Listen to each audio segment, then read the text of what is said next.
जय भीम। मैं रविंद्र बोल रहा हूं। आज मैं बाबा साहब डॉक्टर अंबेडकर की जो राइटिंग एंड स्पीचेज है उसके बारे में ये शुरुआत करने जा रहा हूं।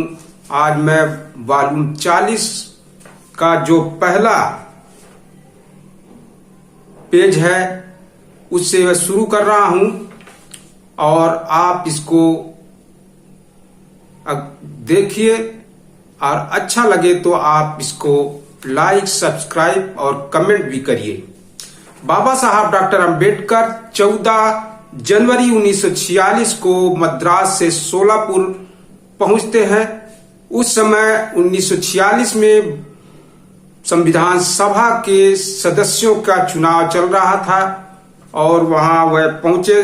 सोलापुर जब वह पहुंचे तो नगर पालिका का स्कूल था हरि भाई देवकरण हाई स्कूल के R.B. मूले स्मारक मंदिर में डॉक्टर बाबा साहब डॉक्टर को प्रशस्ति पत्र प्रदान किया गया। इस अवसर पर शहर के प्रमुख व्यवसायी, डॉक्टर, सरकारी अधिकारी, वकील आदि आमंत्रित गणमान्य उपस्थित रहे। शुरुआत में नगर पालिका की ओर से प्रदान किए जाने वाले प्रशस्ति पत्र का मसौदा नगर अध्यक्ष R.B. नगप्पा अल्ला अफजुलपुरकर ने पढ़कर सुनाया। फिर प्रशस्ति पत्र डॉक्टर बाबा साहब अंबेडकर को प्रदान किया गया।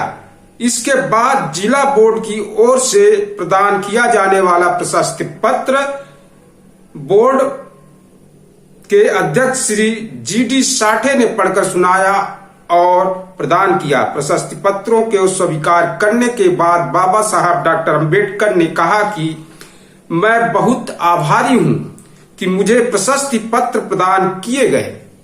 सोलापुर शहर मेरे लिए अपरिचित नहीं है। मैं कई बार यहां आया हूं और राजनीति और सामाजिक कार्यों का प्रचार भी किया है। सच में देखा जाए तो मेरे सार्वजनिक कार्य की शुरुआत सोलापुर से ही हुई है।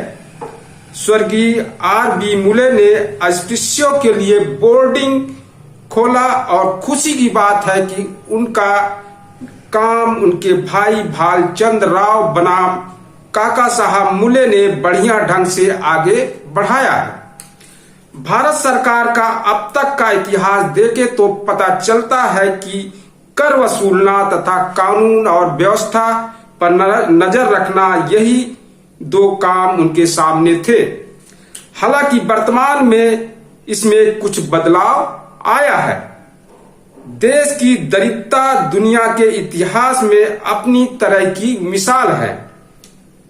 सब मानेंगे कि इसी दरिद्रता को मिटाने का उद्देश्य हमने अपने सामने रखा है।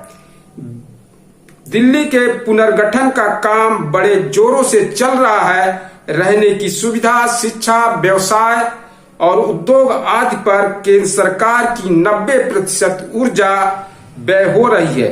इस काम में स्थानीय बोर्ड, नगर पालिका की मदद लेने की नीति अपनाने की व्यवस्था बनाई गई है।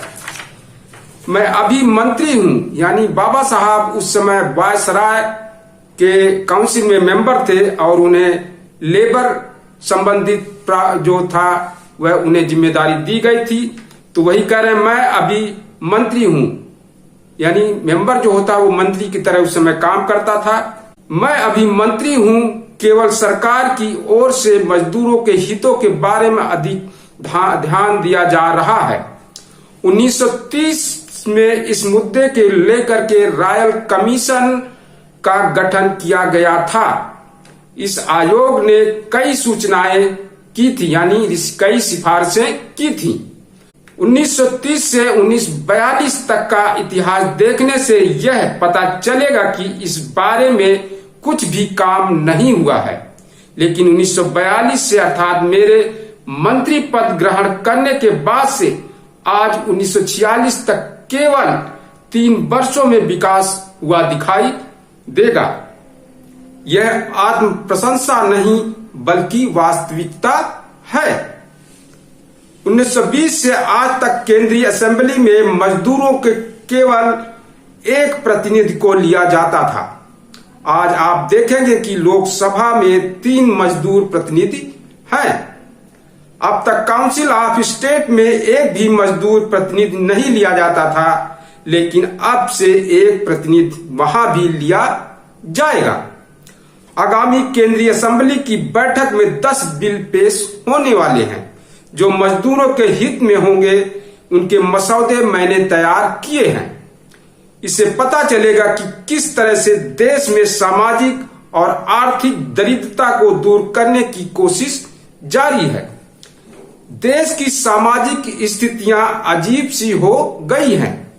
देश के 6 करोड़ लोगों को अछूत मानने वाले और छुआछूत का पालन करने वाले लोग इस देश में हैं।